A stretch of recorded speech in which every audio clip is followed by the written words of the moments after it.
सांख्यिकी विश्लेषण statistical analysis विषय जो एमकॉम फर्स्ट सेमेस्टर का है का टॉपिक आंकड़ों के संग्रहण की विधियां, methods of collection of data, इस विषय पर हम प्रकाश डालेंगे।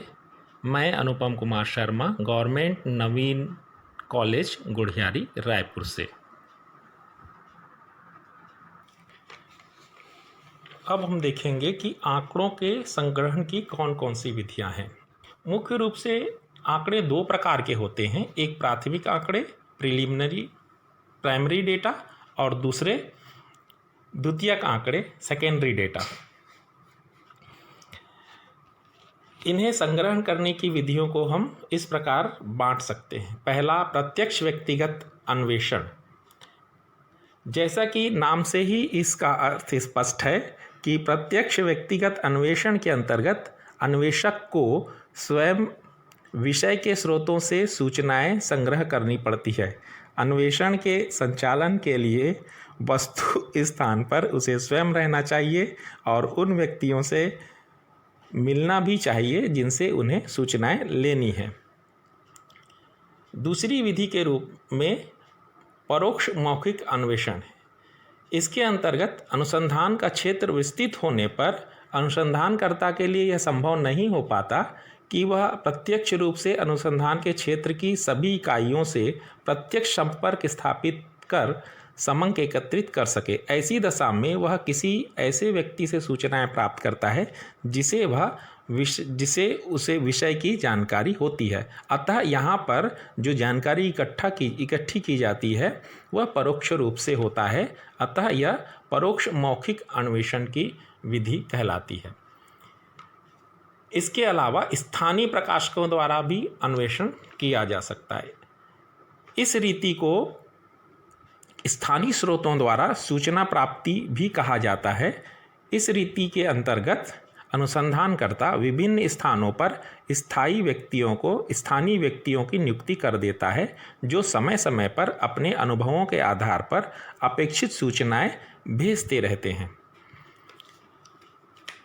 प्राथमिक आंकड़ों की संग्रहण की प्रमुख विधियों में अनुसूची और प्रश्नावली महत्वपूर्ण है।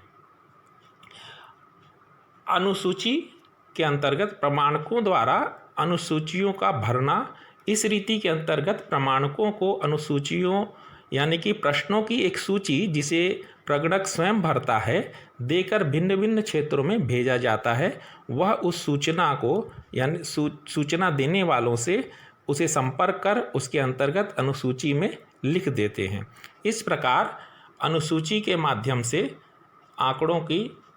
आंकड़े संग्रहित किए जाते हैं। प्रश्नावली द्वारा सूचना का संग्रहण। सूचकों द्वारा प्रश्नावली भरकर सूचना प्राप्त करना। इस रीति के अंतर्गत अनुसंधानकर्ता समंक एकत्र करने के लिए प्रश्नावली, जो कि प्रश्नों की एक सूची होती है, जो सूचकों द्वारा स्वयं भरी जाती है, तैयार कर ली जाती है और उन व्यक्तियों को भरने के लिए दे दिया जाता है जिनसे उन्हें सूचना प्राप्त करनी है। वास्तव में अनुसूची और प्रश्नावली में काफ़ी समानता है। अंतर इस रूप में है कि अनुसूची में प्रगणक सूचना प्राप्त करने वाला अनुसंधानकर्ता स्वयं भरता है, जबकि प्रश्नावली में जो सूचना देने वाला होता है उसके द्वारा भरा जाता है।